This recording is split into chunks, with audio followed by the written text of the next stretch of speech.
네, 정보통신기사 기출문제 보겠습니다.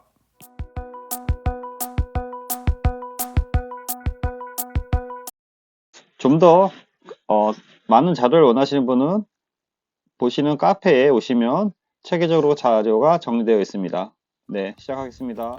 네, 안녕하세요. 이번 시간에 2023년 2회차 6월 17일 날 있었던 그 정보 전송 일반 과목에 대해서부터 보겠습니다. 1번 어떤 신호가 4개의 데이터 준위를 가지며 4개의 데이터 준위가 이제 핵심이죠. 4개 데이터 준위. 그러니까 4개 데이터가 갖는다는 준위가 무엇이냐. 그러니까 00, 01, 10, 11 이런 그 네 가지의 어떤 그 상태를 갖는다는 거예요.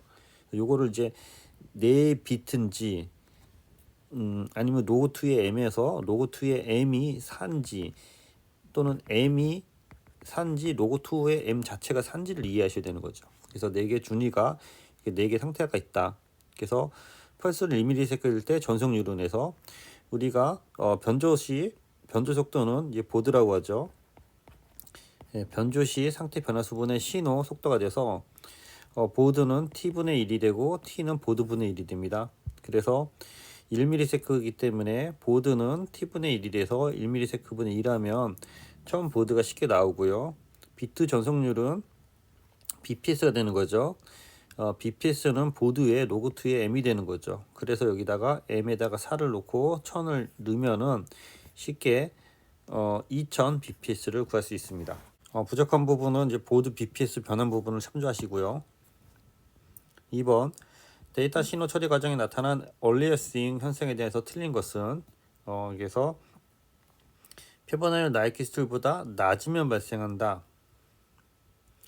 얼리어싱이 발생하면은 원래 신호를 정확하게 재생하기 어렵고 표본화선에서 로패스 필터가 우리가 사용하는 거죠. 로패스 필터를 해서 방지하고 주패스 스펙트럼 분포에서 서로 이용하는 부분이 겹쳐서 발생한다 해서 우리가 이거 얼리어싱 관련돼서는 나이키스 정리에서 보내려고 하는 주파수에 대해서 최대 주파수의 2배 이상으로 보내야 된다라는 거랑 함께 정리하시기 바랍니다.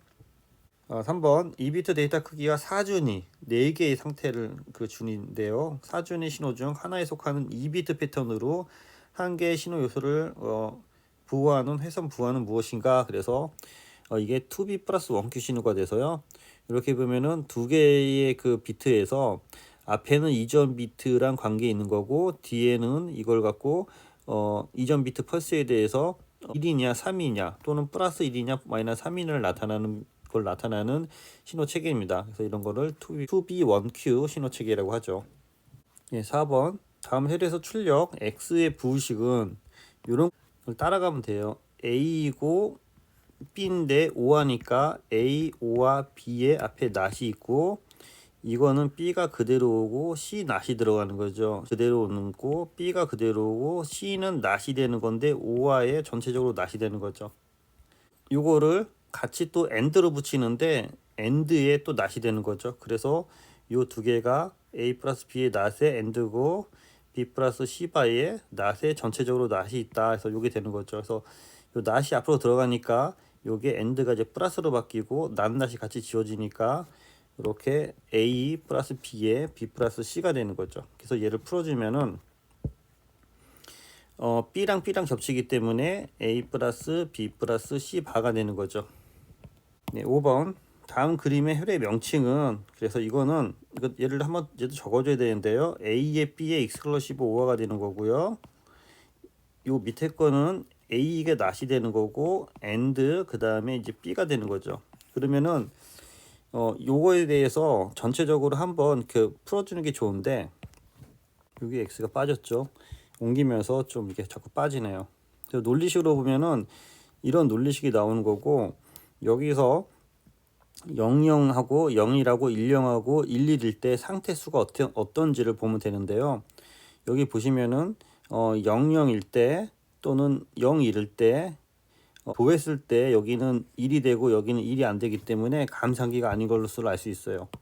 그럼 거꾸로 뺐을 때에 빌림수가 발생하고 뺐을 때 필요 없고 뺐을 때 없어지기 때문에 이런 건 감산기다라는 걸로 올림수가 있냐 내림수가 있냐 거기에 대한 차를 빌려오냐 안 빌려오냐에 따라서 얘를 감상기인지 가상기인지 그런 거를 잡으셔야 됩니다. 예, 그래서 반감상기로 잡아주셔야 될 것 같습니다.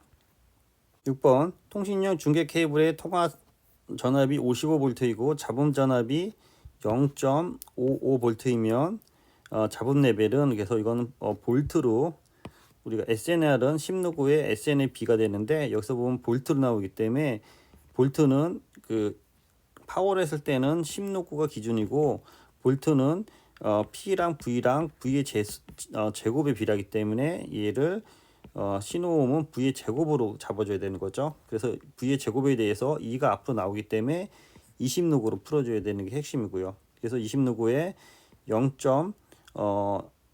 잡음이 0.055분의 55가 돼서 요거를 풀어주면은 10의 로그에 10의 3승이 돼서 3이 앞으로 오면은 60dB가 되는 것입니다. 1번 통신용 케이블 UTP 케이블의 규격에 대한 설명이 틀린 것은 UTP 케이블에서 카탈로그 5에서 10, 10백 쭉쭉인데요. 카탈로그 7에서 10베이스 T로 가는 거가 맞죠. 그래서 카탈로그 5가 이제 100베이스로 가야 되니까 이게 틀린 거죠. 그래서 카탈로그 여기 보면은 7, 5, 5E, 6, 6E, 7이 있는데 5에서 5E 가면서 100메가에서 1기가 6에서 6E 가면서 1기가에서 10기가 요 정도는 알고 가시면 될 것 같습니다. 그래서 5E 100메가라서 자세히 안 보면 안 보일 수 있겠네요. 8번 광섬유 케이블에서 빛을 직강하는 능력 최대 수광각 범위 내에서 입사시키는 광학 랜드의 척들을 무엇이라고 하는가. 그래서 이거를 우리가 개구수라고 합니다. 개구수 빛의 광섬유 내에 수강할 수 있는 능력이 됩니다. 나머지는 전혀 의미가 없고요. 개수정비라고 해서 크게 개수정비, 그래서 개구수, 수광각, 비굴절률자, 전기와 주파수 요거에 대한 건 알고 가셔야 될 것 같습니다.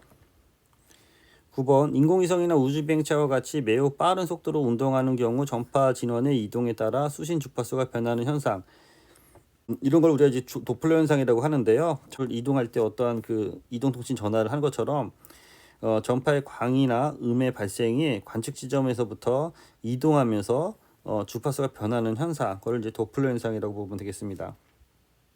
10번 무선 통신 시스템에서 송sun 출력이 10W, 송신 안테나가 이득이 25dBi, 수신 전력이 마이너스 20dBm이라고 할 때 자유 공간의 손실은 몇 dB가 되는가 해서 요거는 그 각각에 대해서 어떤 그 공식이 있는데요.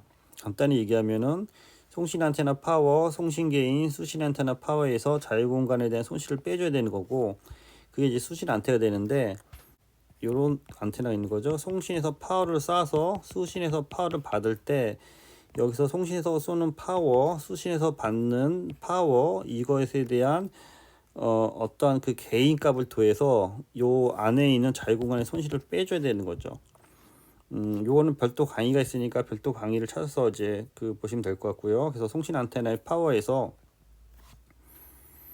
여기 문제에서 보면은 송신 출력이 10W라고 해서 여기는 10W로 했고요. 그래서 10W를 우리가 dBm으로 나타내려면은 1mW 기준이기 때문에 1mW는 10의 3승이라서 10의 3승이 앞에 오면 10의 4승이 돼서 40dBm이 되고요. 그래서 10W는 40dBm으로 바꾸고 이것에 대해서 송신 안테나 이득 25dBi, 수신 안테나 마이너스 20dBm을 각각 넣어서 이렇게 풀면은 110dBi를 쉽게 잡을 수 있습니다. 세부적인 건 본 강의를 참조하시고요. 11번 통신 시스템에서 데이터 전송 시 비트율이 고정되어 있을 때 다인 접속, 밴드 전송을 사용하여 심볼당 비트수를 증가시켜 전송한다면 어떤 효과가 있나. 심볼당 비트수를 증가시킨다. 그래서 쉽게 얘기하면은 여기 보면은 컴을 생각하시면 돼요. 컴 16컴, 63컴에서 컴이 늘어날수록 이제 비트가 늘어나는 거잖아요. 비트가 늘어날수록 속도가 더 빨리 보내잖아요. 속도가 더 빨리 보내니까 기존의 대역폭이 많이 필요한 거를 같은 대역폭에서 더 많이 보낸다는 거거든요. 같은 대역폭에서 더 많이 보낼 수 있으니까 대역폭을 늘리지 않고 더 많이 보낼 수 있다는 것에 대해서 대역폭을 줄일 수 있는 효과가 나오게 되는 것입니다. 이런 문제는 컴 같은 걸 생각해서 푸시기 바랍니다. 12번 데이터 전송 시 서로 다른 선로상의 신호가 정전결합, 전자결합 등 전기적 결합에 의해서 다른 회선에 영향을 주는 거. 이건 그 전화선에서 나오는 건데요. 전화선에서 이렇게 TX, RX 해갖고 음성이 왔다 갔다 하면서 서로 영향을 주는 거. 이거를 갖고 이제 우리가 누아라 한다. 그래서 전화선이나 이더넷 케이블에서 그 발생하는 거고요. 이렇게 예전에 그 전화선이 이렇게 그 가면은 전화선과 전화선 간에 이렇게 전류가 흘러서 이 전류가 서로 영향을 미치는 현상이다라는 걸로 이해하시면 되겠습니다.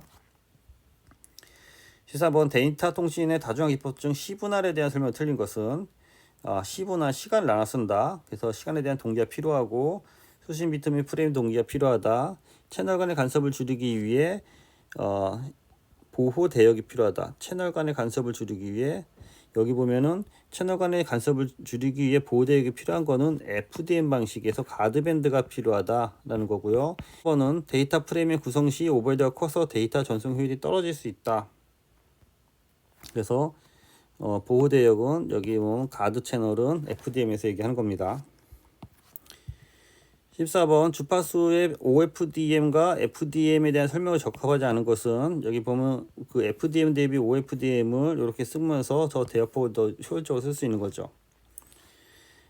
OFDM과 FDM은 전송을 위하여 주파수 대역을 하나로 나누는 공통점이 있다. OFDM 방식에서는 직교를 사용하여 FDM보다 대역 효율이 좋다가 되는 거죠. 좋지 않던가 말이 안 되죠. FDM 방식은 OFDM 방식과 동일하게 다중 부반수파를 사용하고 FDM 방식은 만우수의 변복조가 필요하다. 그래서 이거는 쉽게 잡을 수 있습니다. 보기 설명에 적합한 것은 신호 레벨이 변하는 속도로 몇 초에 전송할 수 있는 부호의 수를 의미하고 하나의 심벌을 전송할 때 필요한 시간에 대한 심벌의 속 나타낼 수 있는 단위 보호드를 우리가 변조 속도라고 하죠. 변조 속도. 그래서 BPS는 보드의 로그2의 m이라는 거 핵심이고요. 보드는 t분의 1이고 t는 보드분의 1이다. 그래서 변조 시 상태 변화수분의 시선 속도가 변조 속도 보호다. 16번 이동통신 시스템의 스펙트럼 확산 방식 중에 FH 프리퀀시 홉싱 방식에 대한 설명을 틀린 것은 미리 정해진 순서에 따라 서로 다른 호핑을 할당시킨다. 수신 측은 소신 시 사용하는 호핑 코드와 동일한 코드를 이용하여 특정 시간에 특정 주파수 트닝하려 한다. 같은 주파수 사용하더라도 호핑 코드만 다르면 여러 대역으로 활성화할 수 있다.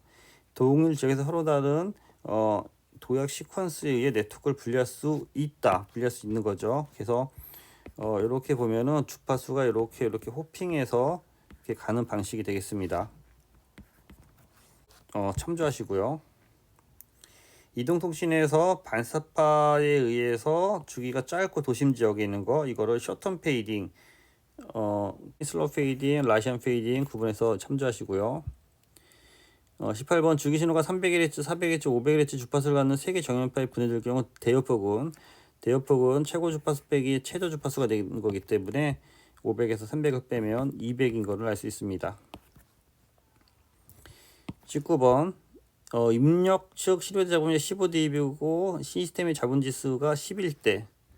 여기 보면은 SNR은 여기 신호의 파워분의 노이즈의 파워가 되는 거죠. 신호대 잡음비가 15d이기 때문에 얘를 로그로 취해주면은 신호의 파워에서 노이즈의 파워를 빼면은 그게 노이즈 팩터가 되는 거죠. 그래서 여기서 15dB에 10이기 때문에 dB에서 여기 보면은 그 빼주면 되는데 그게 전체적으로 노이즈 팩터가 10이었다가 하면은 10이라는 것은 10누구 10에 무엇이 10이냐. 그래서 요 안에 값이 10이 들어가야지 요게 전체적으로 10이 나올 수 있는 거기 때문에 노이즈 팩터의 그 10에 대한 어떤 노급값을 판단하면은 10dB를 이미 알 수 있습니다. 그래서 요 10dB에 대해서 풀면은 얘는 5dB인 걸 알 수 있습니다. 20번 전파의 경로별로 도래각이 다른 점을 이용해서 빔의 각도가 다른 복색의 안테나를 수신으로 하는 거 이거를 그 각도 다이버시티라고 하는 거죠. 우리가 각도를 틀리게 해서 만든다 해서 공간 다이버시티, 주파수 다이버시티, 사이드 다이버시티는 한 15km 정도 떨어져 있어야 되는 거고요. 그래서 여기 보면 각 다이버시티에서 안테나의 수신 안테나의 각도를 다르게 해서 구성하는 방법이 되겠습니다. 예, 나머지는 참조하시기 바랍니다.